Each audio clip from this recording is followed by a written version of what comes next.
চাঁদাবাজি বন্ধ করার জন্য, মাদক বন্ধ করার জন্য আপনারা কি জামাত ইসলামের পক্ষে আছেন?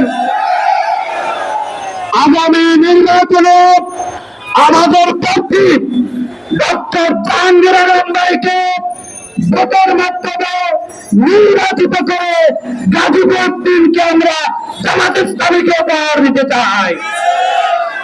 সেই প্রত্যাশা রেখে আমি আমার বক্তব্য এখানেই শেষ করছি।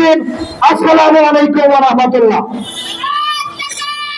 প্রিয় বিক্ষোভ জনতার এই পর্যায়ে বক্তব্য নিয়ে আসছেন বাংলাদেশ জামাত ইসলামীর কেন্দ্রীয় মজলিসের শুরার সদস্য, বাংলাদেশ জামাত ইসলামী গাজীপুর জেলার সংগ্রামী আমির, গাজীপুর ৩ সংসদীয় আসনের গণমানুষের নেতা, ৩ আসনে জামাত মনোনীত এমপি প্রার্থী, বিশিষ্ট